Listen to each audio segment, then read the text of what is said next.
Momonosuke once again tells Yamato not to interfere with his fight with Ryakuju. Yamato asked why, but Momonosuke was knocked to the ground by Ryakuju. Seeing that Momo was cornered, Reizo then used Ninpo Maki Maki no Jutsu Kaden to set fire to Ryakuju, who acts like it hurts before dropping his charade and revealing that he is capable of casting a technique that makes him impervious to fire. Ryakuju, who was angry, then stabbed Reizo's chest with its root and started to drain his energy. This makes the samurai angry and do their best to help Reizo, so that Denjiro, Kawamatsu and the Komamushi were also entangled in those roots. Meanwhile, the interior of the castle is downstairs. Kozuki Sukiyaki's secret room shows him with Nico Robin. Then Trafalgar Law joined, using his room. The three of them then walked further underground, from the secret Sukiyaki room.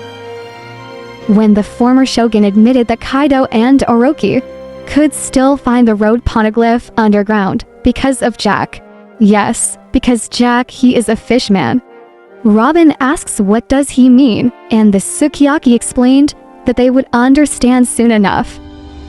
Law then asked how far it was, and Sukiyaki said, if the distance is until we arrived at several hundreds of years ago, just as the two of them saw a faint light coming from the glass window. The two then looked into it and were shocked by what they saw. If the whole city was underwater, Sukiyaki explained that what they saw was Wano, in particular from 800 years ago.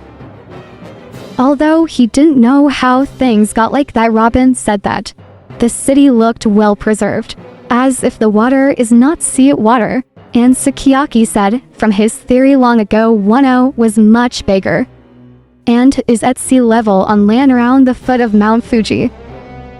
But at some point, a wall was erected around him, which closes the island and prevents rainwater from escaping, which caused the old city to be buried. The land at the top of the mountain was reserved for settlers, and finally became Wano, who is today. The three finally arrive at their destination and find a road poneglyph, marking it as the third path that Mujiwara pirates need. Sukiyaki later said that if one traveled deeper, they would find the ancient weapon Pluton. Outside the flower capital, Ryakuju tells the samurai that it is indeed sad, but Kaido's government is what makes this country have the strength to repel enemy attacks from outside. He once again demanded that Luffy be brought before him and promises to leave after he kills her. Yamato then asked Momonosuke to summon Luffy and the others to defeat Ryakuju, but Momo refuses to involve them. Momo also tells Yamato that she doesn't want to taint Yamato's departure after being imprisoned for so long, and after relying on the Straw Hat for so long. He needs to prove that Momo and his followers can take care of themselves once they're gone, where Momo keeps asking Ryakuju to leave, and finally manages to materialize Kaido's Balabbard, which really damages Ryakuju's body. The samurai and Yamato react in amazement at Momonosuke's accomplishments as the Ryakuju tree form burns to ash. Ryakuju is able to regenerate from his sapling and regain its tree form, where he announces he will kill her if she continues to get in his way. However, Ryakuju felt a very strong Hyoshoku Haki blast coming from Shanks, which caused him to return to his normal form. He reacts with surprise that the Akagami pirates are nearby, because Shanks himself said that he thought going after the new generation of pirates when they were exhausted seemed like an act of cowardice, and Shanks asked firmly, "Are you that afraid of the coming of a new age?" Shanks' presence convinces Ryakuju to abandon his mission. Yamato as well as the samurai celebrate their victory. Meanwhile, Luffy, Zoro, Sanji and Jinbei were sitting on the hillside and watching the fight, and said that their samurai friends were truly extraordinary and strong. In the capital castle, Reizo and Shinobu are nursed back to health by Miyagi and Tristan, while Kinemon was forced to admit that Ryakuju had a point when referring to the presence of Kaido, who protects Wano country from enemy attacks. She apologizes to everyone for not being there. Previously, Nekomamushi brushed it aside and asked Kinemon how Zoro was doing. Kinemon explains that he is safe and well, with only serious burns on his face. Even though Okobore City had been burnt, she blushed in acknowledging her beauty even after all these years. While Inuarashi, Kikinoyo and also Reizo express their feelings about the sentimentalist Kinemon. Meanwhile, in the remaining part of Okobore City, Suru and Koko talk about Kinemon's return and how Suru plans to move to the flower capital so she can continue to be by her husband's side. Carrot was then summoned to the castle and announced to be the new ruler of Makino country, and this certainly made him very surprised. Inuarashi and Nekomamushi explained this decision by telling him that they both chose to stay in Wano to serve Momonosuke and leave the next era in Carrot's hands because of his experience at sea. Carrot disagrees, saying there are so many people stronger than him.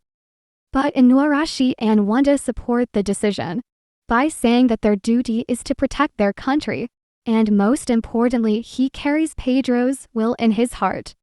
Then, on the other hand, Kozuki Sukiyaki showed himself to his grandchildren and also the samurai, assuming all the samurai had known about it too, except Kinemon, who internally expressed surprise at Sukiyaki's survival.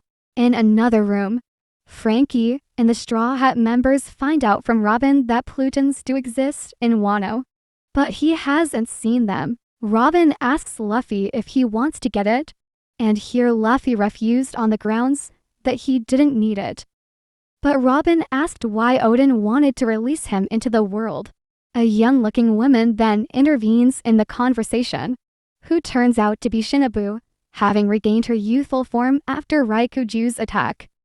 On the other hand, a nearby eavesdropping caribou is shocked by the truth about the Pluton and must tell that person the truth of this. A few days later, the flower capital was busy again in the castle. Momonosuke barged into a room to ask Zoro to teach him some sword techniques, but didn't find anyone. He looked around the castle and found out from Hiri and Deku that they were gone. After saying goodbye to everyone except him and Kinemon, then we are taken to the Takajuden port. Luffy, Law, and Kid choose their next destination via a pose log. The two of them separated because their alliance had ended with the defeat of Big Mom and also Kaido. Luffy and Kid chose to go east while Law decided to go northeast, on the grounds that it was the shortest route to reach the next island, where Luffy and Kid grabbed straws to decide who will take that route. And Luffy loses in the end, saying Kid he is now the emperor, even though he lost. When discussing about Yonko, see Emperor Kid took out a flyer and voiced his strong dislike towards Buggy and his new organization that is Cross Guild, with former Shichibukai, Crocodile and also Dracula Mihawk as his subordinates. He has become a figure strong enough to earn the title of Yonko. Zoro then voices his disbelief that Mihawk would be anyone's subordinate, and Luffy said Buggy was an idiot. Kid revealed that Buggy used his company to give bounties to Marine members, while commenting how much the outside world has changed. While they were in Wano, Law gave Kid a copy of the road pornglyph at Wano. Kid revealed that his crew had managed to retrieve it from Whole Cake Island some time ago. Killer states that in order to take part in the upcoming war for One Piece, they need to find the man with the burnt scars. Luffy questioned him about it before Kid left, as he told Luffy that they now had an advantage over Luffy and his crew.